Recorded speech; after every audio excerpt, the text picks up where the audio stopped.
afternoon, everyone, all my friends out there in the audience. I am very happy to have the opportunity to introduce Troy Ambrosio today. As many of you know, I am currently working for the University of Utah in the health sciences area. And I can tell you that on campus, this new Lassonde Center is generating a lot of excitement and a lot of buzz. And I think one of the things that's most impressive about this type of project is that it is doing just wonders in creating cross-collaboration amongst the different colleges on campus, where before they were all pretty siloed. So that includes helping the business school to work with the School of Medicine, and it's just really exciting to see how this is happening. Plus, I'm graduate of the business school, so I'm excited to see this happening. Troy is currently the Executive Director of the Lassonde Entrepreneur Institute at the University of Utah. He's also an Associate Dean of the David Eccles School of Business, and he holds a Presidential Chair. The Institute assists students and faculty from idea to launch through programs, competitions, and curriculum. The Lassonde Institute is, this is a new ranking that was really exciting. It's ranked number 23 by the Princeton Review as well. And Troy also has the credibility to lead our students and faculty into new innovative products, and he has a lot of experience doing that himself. He's a co-founder, officer, and director of multiple startup companies, which have attracted over $500 million in capital, including founding Transworld Telecommunications, which was sold to Sprint in 1996. Convergence Communications, which was sold to Lockheed Martin in 2005, and EPM Mining Ventures, listed on the Toronto Venture Exchange.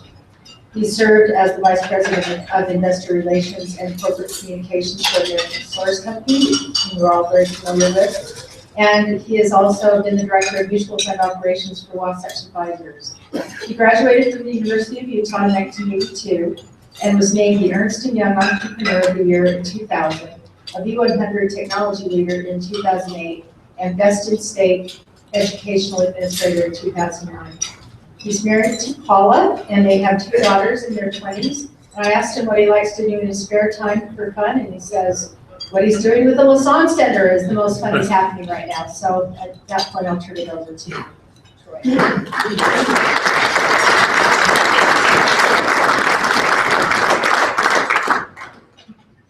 Thank you, Vicki, for that introduction. And President and Deputy, thank you very much for allowing me to be here today, and all of the Rotarians allow me to present what exciting things we're doing at the University of Utah. I'm Troy Ambrosio.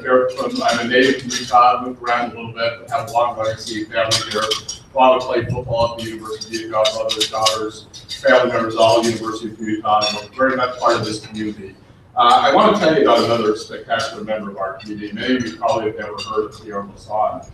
Pierre Lassonde is now our program. He's an MBA alum of the University of Utah. He and his wife came to the University of Utah from French-speaking Canada. Neither of them spoke any English when they came here, and he tells the story.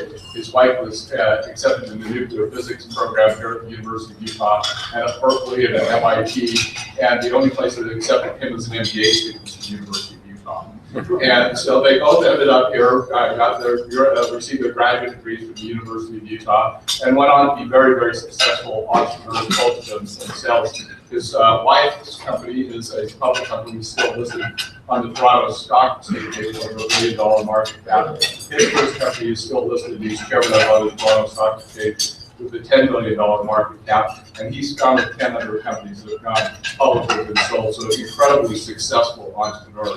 And he came back, his wife passed away very young, and I never met her. He came back to the University of Utah and wanted to do something to recognize their time at the University of Utah and what it did to launch their careers and their success. And what he really wanted to do was bring something, and Vicki mentioned this, about an interdisciplinary activity. The fact that he's an engineer, undergraduate degree, his wife was a scientist, they both went on to be very successful business people.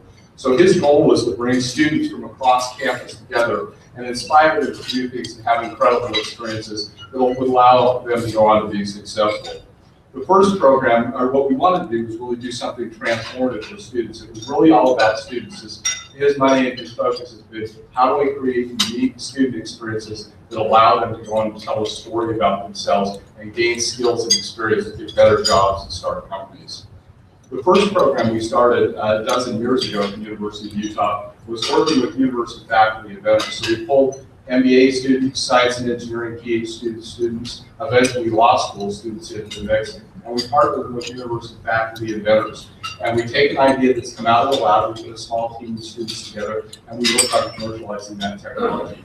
And we've helped grow the University of Utah as one of the top startup companies, or top university starting companies on technology in the country. We always buy one or two with MIT, and we've been responsible for 45 of those startup companies that have raised about $100 million now using student teams. We also have done some entrepreneurial activities in the social realm. We've done things in Ghana and India with the Community Foundation of Utah and with Columbus Community Center, using students to help social innovative projects get out into the market and have impact on people. We run a huge student-based business plan competition that's statewide. It involves all the public and private schools in the state of Utah. It just culminated on Saturday. You may have seen some of the things in the press, in the paper on Sunday in the Desert News in Salt Lake City. We have about 5,000 students participate in one way or another with us in competitions that range all the way from idea competitions in the fall to a business plan competition in the spring. We give away about $200,000 in cash. Science Bank is our primary sponsor of that, and they should deserve a big hand.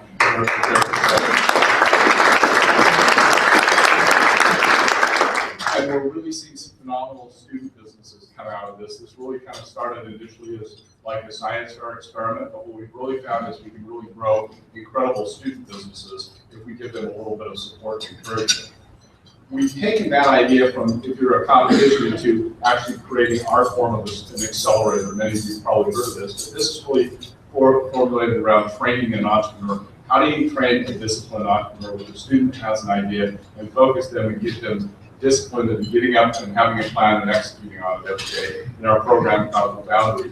And we've had some really great businesses come out of that as well. We actually have a great seed fund on, and this is really a grant fund on campus, that any student on campus with any idea can come to us and ask us for money to help with that idea forward. So if you're an artist and you need $500 to do a film, if you're an engineer, you need $1,000 to build a prototype. If you're a video game student, you need $5,000 to build a video game. We can fund you to get your idea and move forward to that next stage so you can compete in the business plan competitions and other activities. We also partner with our health sciences, with Vicky's group, and run a medical device innovation competition. Has about 200 students participate in that every year. These are medical school students, bioengineering students, business school students, design students. They come together with an idea. We give them $500 to build a prototype, and we judge that on the quality of the engineering and the clinical impact. And then those students go on to enter into our business plan competitions and move forward. We also support the LEGO League at the junior high league level, the first LEGO League competition, the robotics and innovation competition, to try and get those junior high students to think about STEM activities and to think about the University of Utah and coming to the University of Utah and doing incredible things with us. As Vicki mentioned, we've been a top-ranked program, so we've been in the top 25 programs for the last 4 years, and that's out of 2,000 programs nationwide. So we're very, very proud of that. That's from a dead start in 2002 when we started this with no program to get into the top 25 in a very, very short time. And we have a number of programs that I haven't talked about, but an incredible array of student-focused programs that you won't find anywhere else in the United States. And about 10 years ago, after 10 years of doing this, Pierre Lassonde had given us $13 million at that time and said, if I gave you more money, if I doubled the amount of money, what would you do with it? And so we went on a quest of what would we do to do, and that's kind of nice high-class problem to have. That's why I have someone talking about. We had this idea that we created this hub for students, that any student on the University of Utah campus, and really statewide that we involved with, can really take their idea and curate an educational experience, a creative experience for themselves, whether they have an idea or whether they're a contributor to the team, and really enrich their educational experience by gaining practical experience by taking, why am I in an accounting class and applying it real time? Why am I in an engineering class and taking their idea and applying it? So we have this idea, we created this student hub And we started talking to students about what could we do to make you better? What could we do to help you get better skills to get a better job, or to get better skills to create your own company? And so one of the things that we found is that we've had this great national recognition in doing this. So as you'll see, there's a little flyer there that we've actually been able to graduate teams in doing this and get them to Shark Tank. So we've had enough successful teams get to Shark Tank. Shark Tank's coming to us. They're going to audition for University of Utah student teams. So if you're a faculty, student, current student, or alum, you can go audition for Shark Tank at the University of Utah campus. And we think that's a pretty good recognition that we're the best and the brightest of this activity now. And so as PR asked, what will we do next? We said, we talked to students, they said, we need two things. We need a place to find other creative people on campus, and we need a place to work on our things or in between classes. So we came up with this idea of this incredible new building on campus. It's going to have a 20,000 square foot innovation garage that any student on campus can come and work on their idea.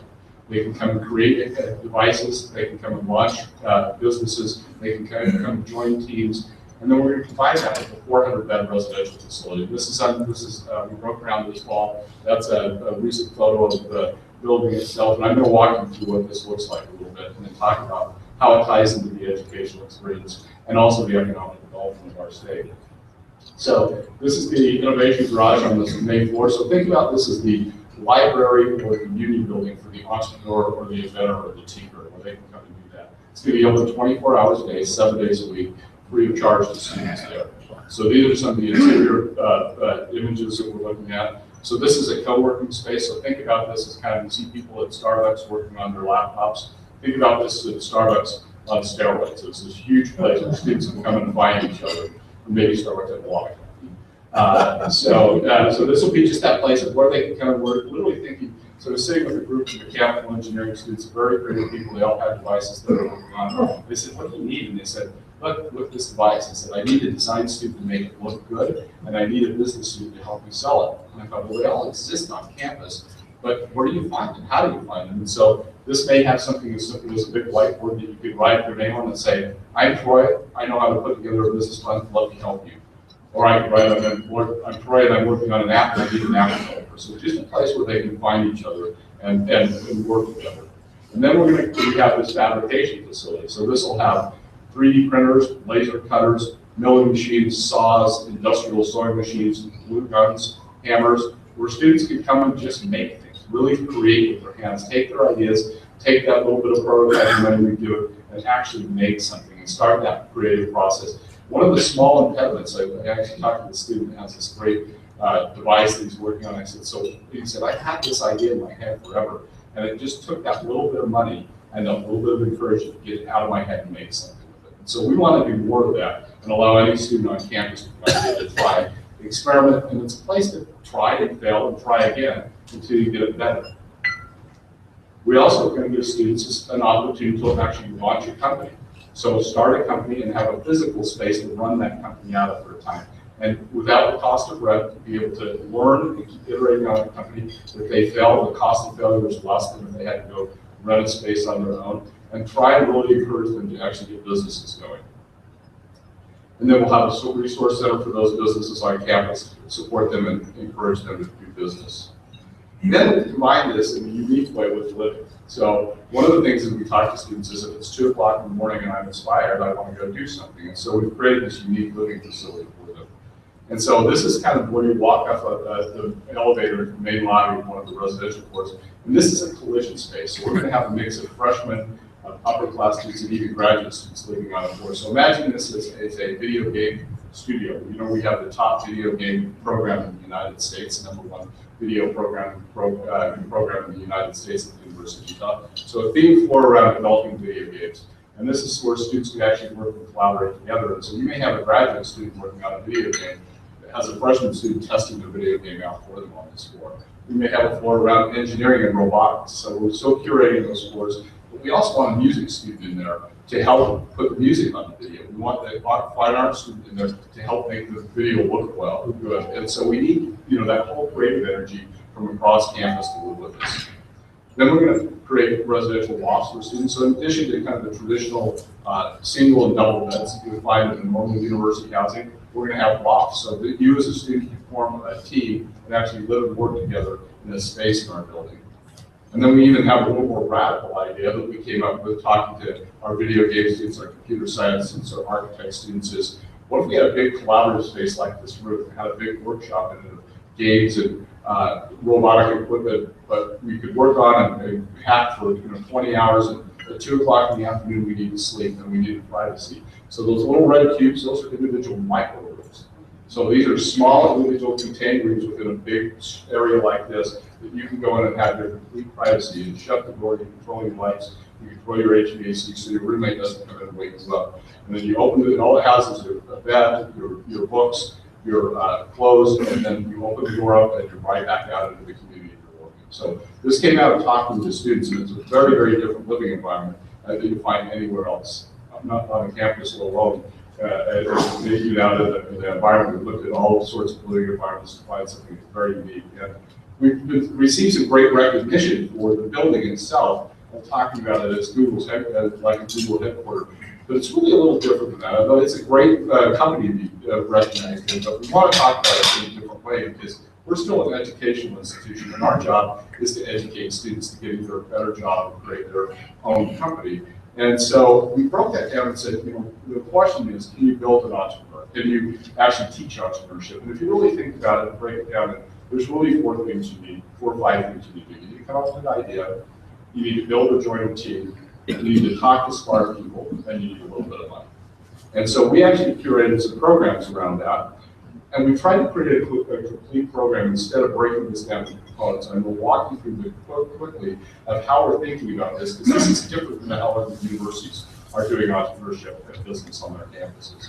So first of all, you need to learn about it. We've got great coaches and curriculum. I kind of think about this like athletics. How does athletics create a great program that allows people to go? Well, first it starts with great coaches and a practice facility that they have. So one of the things we have also is great leadership and scholarship dollars. So between the David Eckel School of Business and the Lassonde Endowment, we have millions of dollars of scholarships we can offer to students that come to the University of Utah and get their education. And we put them in this great facility, 24-hour immersive learning experience. So I explained the kind of physical nature of it, but I want to explain how it works in an educational standpoint. So think about now, instead of separating where you go to class and where you live, what you do when you're not in class, and it now becomes a holistic learning experience. And you're walking by other people and seeing what they're doing in their business. You're talking to other entrepreneurs and other creative people about what they're doing 24 hours a day while you're on campus. But we also curate specific experiences about it. An innovation scholar program that says, come and have a big idea. Find an idea, find something you're passionate about and change the world. Go talk to other entrepreneurs, go connect with other entrepreneurs, and actually start making and forming those teams.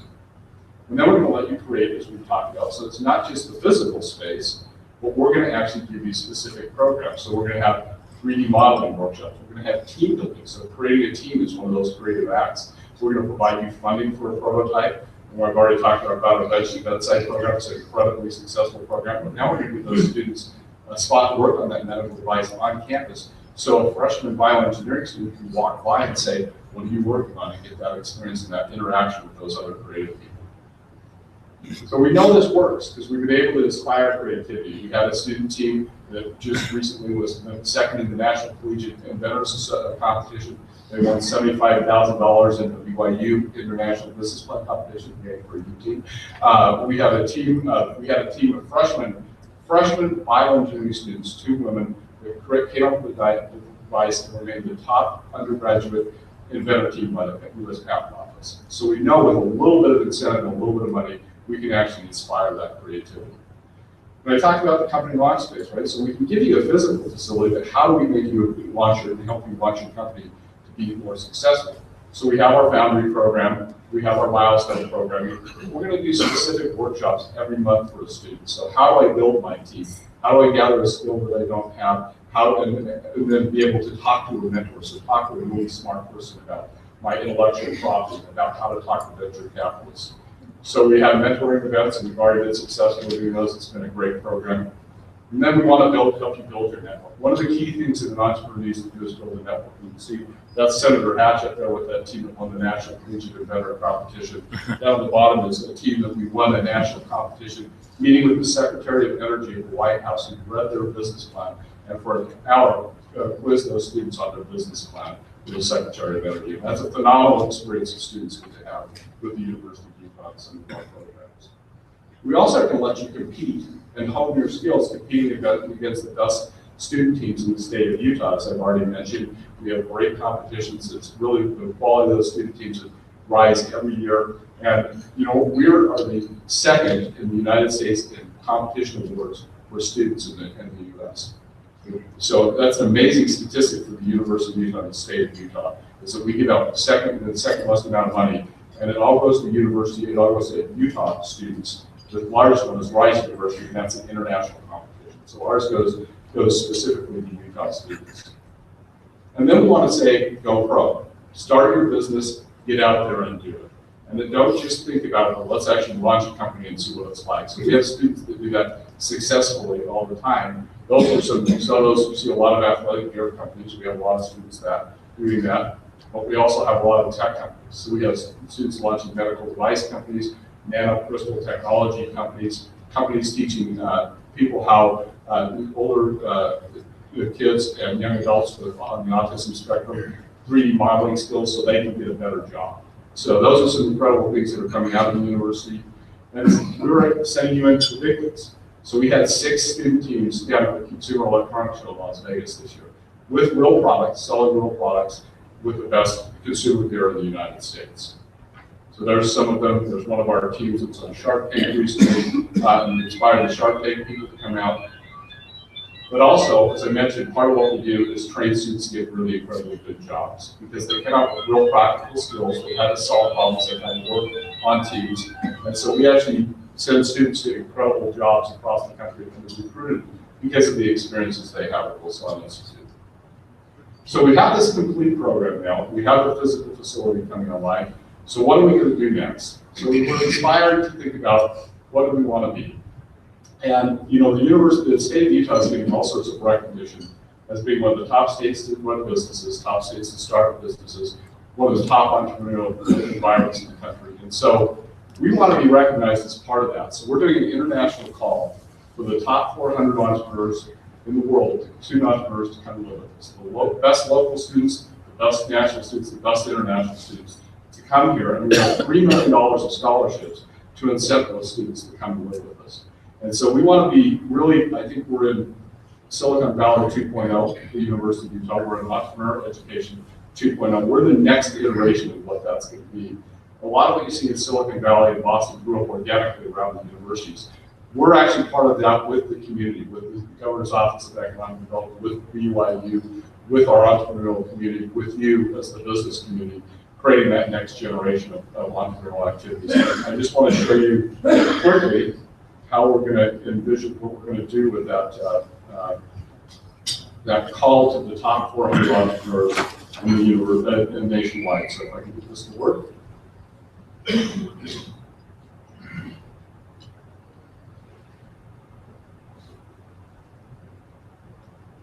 We set sail on this new sea because there is new knowledge to be gained and new rights to be won, and they must be won and used for the progress of all people.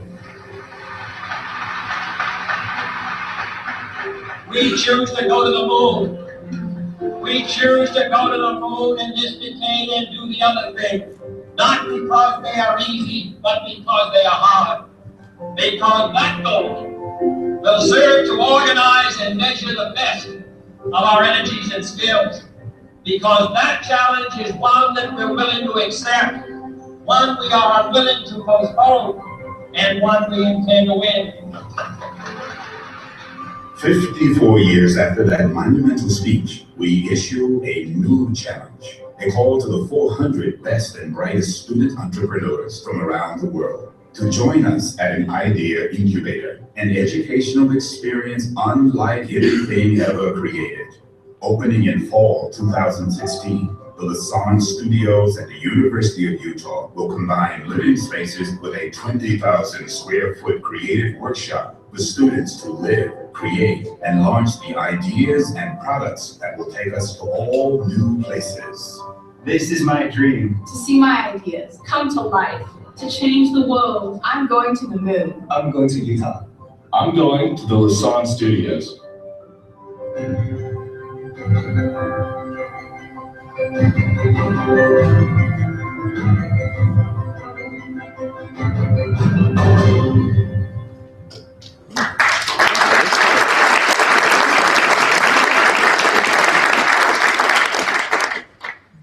Thank you, and I hope you're as proud as the state of Utah and the University of Utah as we are, and hope you'll encourage your grandchildren, children, friends, family to come to the University of Utah. And now I'd like to open it up for questions. With that. Yes? I really think it's a neat project, but it does change the model a little bit for entrepreneurialism. In other words, it's kind of like a subsidized institution. And so it kind of changes that risk that you take when you become an entrepreneur. I'm just wondering if that's been discussed, or how do you address that? Yeah, I think that's a very, and it's exactly that, is that how that everybody talks about the risk factor you take it and a little bit of money that we can do. And so we look at, you know, when an entrepreneur starts, as I started my entrepreneurial activities, is that first money comes from your friends and your family and yourself, right? And that's what we view ourselves as helping the students do, is we're the friends and family help get it going. And as I said, we're not so much concerned about whether the student's idea goes and is successful, as giving them a chance to try and fail and learn in that process. And that's great, but you're going to hire that student as an employer. If they've had that experience, they've tried something, they know how to think about it, they know how to take an idea from an idea and implement it and move forward. So they go work for you better and better. So that's really, we're 99% of the students that come to our program are going to go work for somebody this spring. 1% of them is going to start their own business. And so we're actually taking the education part of it and saying, get out of the classroom and do this. If you're a business student, you're an engineer, you're a fine arts student, go do it, don't sit in the classroom. But there is that level of support and subsidization.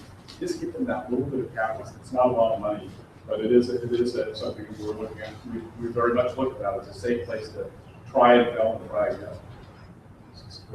I have two questions. The first one is, are you full up to the wall, or can we still apply? I have a room, I could take an application right now. But more importantly, my second question, and feeding creativity is difficult, and if you achieve it, great.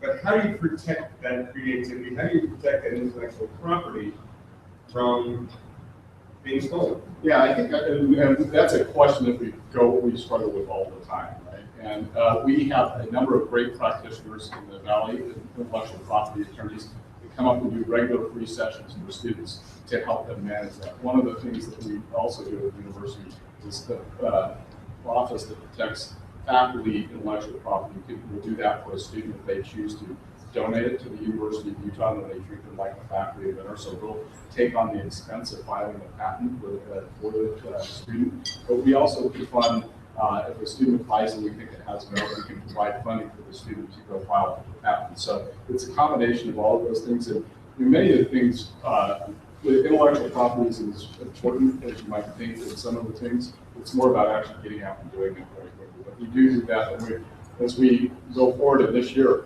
every month we'll have an intellectual property attorney at the University of Utah donating their time where a student can go and schedule a meeting for a half an hour, an hour, and talk to them about those issues. So incredible contribution to the community to help us solve the problem.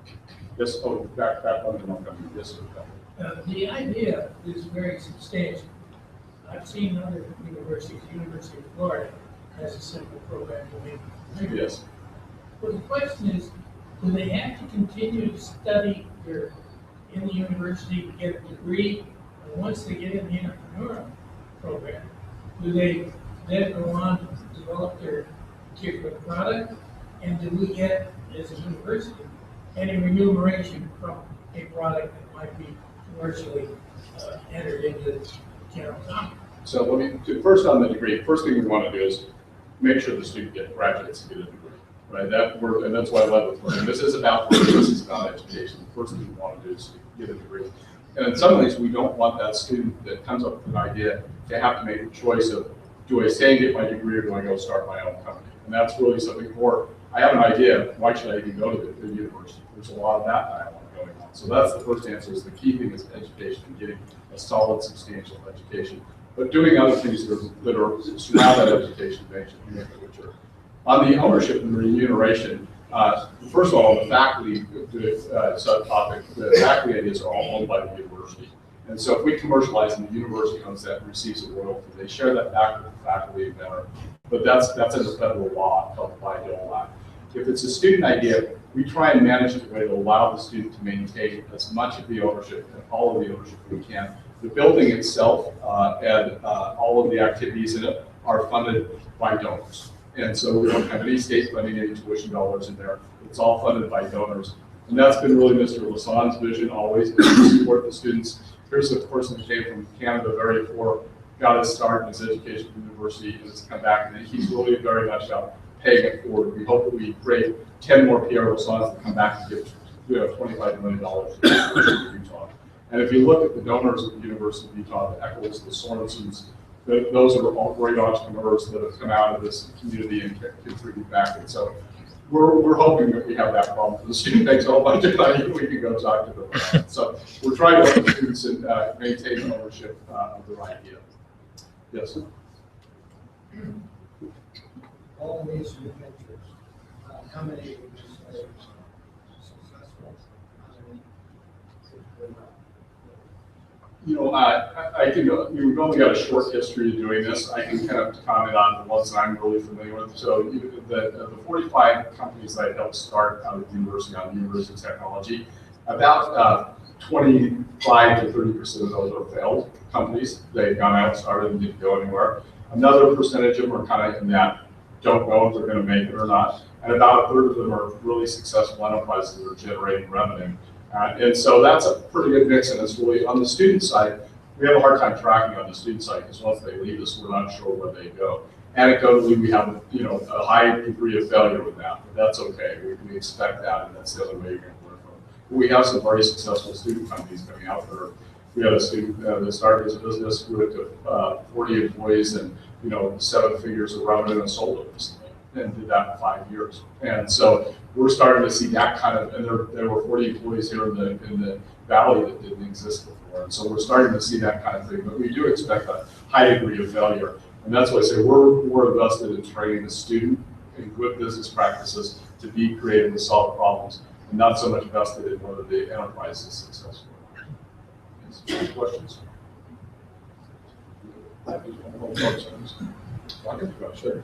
Well, first of all, I applaud your outreach across the university community. I think all of us are recognizing how important that is to mix disciplines. My question is there any abundance of resources there that could be shared with the community? I think a little bit about not-for-profits that have business aspects that they don't do well at all. Things like messaging, managing their money, even the team building idea, and they could use some tremendous coaching. You have some students who are moving along in the program who actually really have the ability to share that beyond the university. Yes, so we actually do through the business community, business school. Well, my program for our social entrepreneurship activity, we work with nonprofits and businesses that want to have a social impact that might be for-profit, as well as through our business school, actually do a nonprofit group where students can go and do incredible working in a nonprofit and support them with the accounting or business acumen. So we have that component to it. It's an area we help to grow, and it's also an area that students are more interested in. So students are interested in a business that has the triple bottom line, that makes money for them, that makes money for the investors, but also has a beneficial impact on the community. So students are very, very much interested in that, and we're trying to curate more programs and create more activities, both for students, but also for the community as well. Troy, what if I have a client, a small company, they can't afford R&D, but they have an idea? Can they throw the idea up and ask your folks to evaluate it, develop it? And what if that same company needs somebody with managerial or marketing skills? Can they come and interview your people?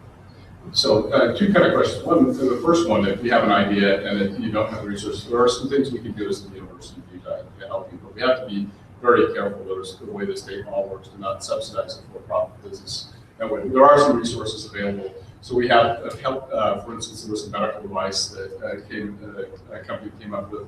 They needed some resources that were unique to the university, some testing facilities and things. They didn't have the actual, all of the capital to do that. Was highly risky. So we created an ownership structure that allowed the university to share in the potential success of that idea. So there's an opportunity to do that. We have, if you just need some testing facilities, I think some very unique equipment that you can come up and pay a fee for service to have testing that equipment that you would find in any commercial business out in the community. And then we work all the time to try and help businesses play and find the talent on campus that, so you talk about the marketing and creativity, that's really what we do, is we're trying to get students jobs. And so we have to be careful about that, as you can imagine, but we do internships, we do job placement, and try and help students get into that flow and find for businesses that need that talent. So we try and help place students that way as well. Yes. So can they actually get some college credit for the time they're spending there for some of the involvement? And the second question is where on campuses? So yes, first of all, yes, they can get college credit if they want to. And so it depends on what program they're on, and they can get elective credit, or if you're a PhD student, you don't need any more college credit. You've taken all the classes you want. So we don't want to charge them tuition if they don't want to. But we do, in our Innovation Scholar, we have an entrepreneur certificate that a student can get all the way from a certificate up to a major in entrepreneurship. So depending on what university, so certificate, if you're a communication student and you think about running your own advertising agency at some point, you can come and get a certificate in entrepreneurship through the business school, but that gets you business classes and exposed to that. Or a medical school student can do that and get a certificate as well. And so that's we have those kind of varying degrees of accreditation and curriculum associated with it. And then we're right, I don't know how many of you are familiar with the campus. Do you remember the ballot halls are at work on the campus? I remember that. We're right in that same spot. So we're right in the southern part of the campus, just to the east of the Union Building, just kind of the north of the the health education area. So right in the center of campus. That main garage area that's open to every student, we think will be used by about 5,000 to 7,000 students a week. And so it's very much likely to be close to the library, to the Union Building, to the engineering school, to the business school, to the fine arts school. So it needs to be in the center of campus. Yes, sir. When the students come in there, how long are they there? Is they have a performance metric that they have to meet to be able to be in this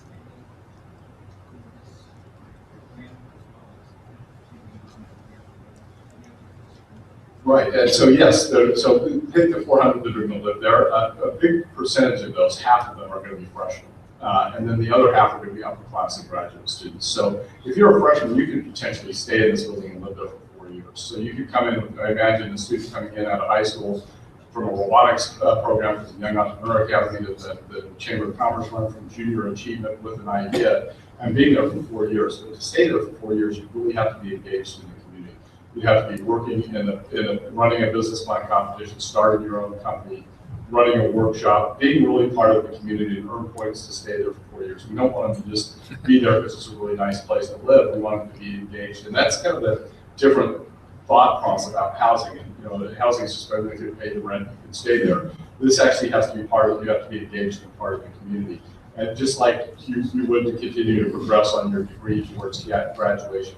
On the main floor, that's open to any student, the garage floor where you can work. Really, the only qualification to come in there and do things is you have to be a student. So you just have to be enrolled as an active student, swipe the card, come in, you can use the 3D printer, and you can, but to get into where we give you an office to run your business out of for a while, you'd have to go through a couple of our programs and activities to be able to kind of earn your way into it to show you had some substance in there. So that's really one of the very interesting and challenging questions about this is a new type of building. It's never been done before. This is very experimental, and we're having to create new rules of the house and who gets in, who stays, how long do they stay. And so we're in the really process of finalizing some of those things. Very interesting questions. Any other questions? Wait, one more last one. Is there a delivery room in the? I think it's very nice, but it's going to be an interesting experiment. Yeah, and that's maybe the thing to point out is that this building itself is a very much entrepreneurial endeavor, an experiment. And we're going to learn from students. And we've also designed the building. My vision is if the building is the same on the 5th anniversary as today, something would probably fail. It needs to change and adapt to what the students are doing, what technology is doing. And we're going to learn from the students on how they use it. And we've had to set it up in those governance structures and rules to allow that to happen. And we really are going to experiment, and we're going to learn a lot in the process about how creativity takes place, how people learn, and how the students are going to use it. So thank you very much.